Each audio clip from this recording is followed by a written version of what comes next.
Fox News Alert now on some new reporting from Israel over its increasingly tense showdown with Iran. It now appears that some Israeli government officials have already mapped out their plans for a possible armed conflict with Iran.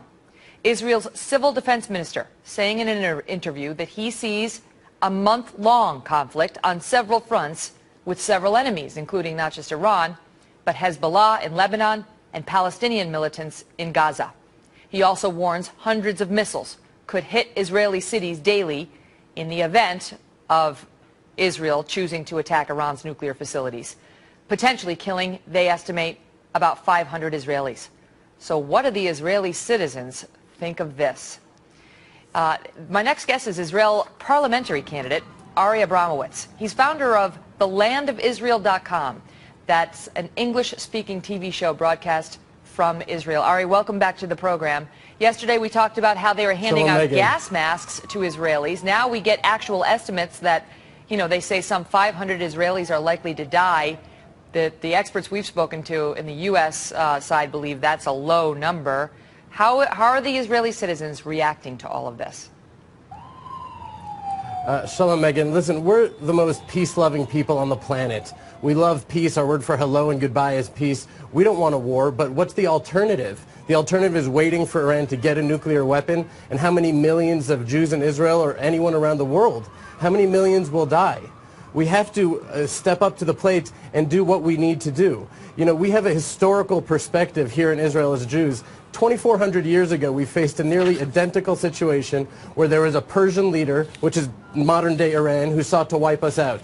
And just like all the enemies throughout history, he's gone. He has disappeared, and we're still here stronger than ever. We know that God is protecting us, and it's that confidence that gives us the ability to act with such a high level of moral clarity, even in such adverse circumstances. When you look at the polling being done inside of Israel on how the folks there feel about whether Israel should bomb Iran's nuclear facilities, the folks seem opposed to it. The majority of Israelis polled said they do not want to see Israel preemptively bomb Iran's nuclear facilities. How do you explain that?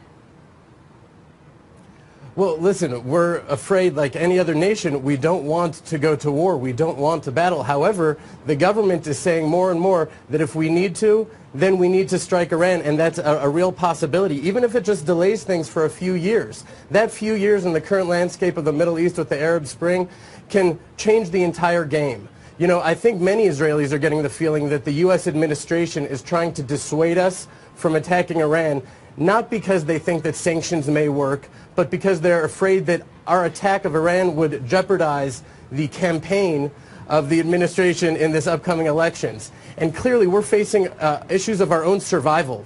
It's our survival we're talking about. We're not going to take U.S. elections or oil prices into account.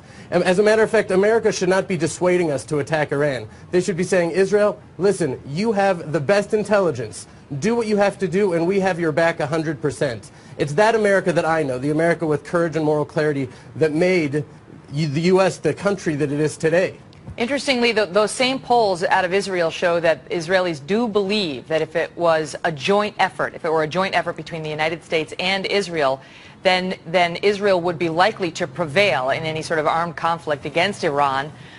They're less confident if the Israelis have to go it alone. Our president has said he believes no president has had Israel's back more than he has. You don't perceive it that way? I personally don't perceive it that way. I think the majority of the country does not perceive it that way, and his actions throughout his term, I think, testify to that. Listen, nothing short of an all-out international embargo will stop Iran from acquiring nuclear weapons, and it just doesn't look like that's in the cards. And so if that does not happen, for Israel to be able to strike Iran with America's support, full unwavering support, I think would be enough to really topple the regime, and we could have peace in the Middle East. But listen, America has to come with a lot stronger a stance that they're supporting us than is coming out of the U.S. right now.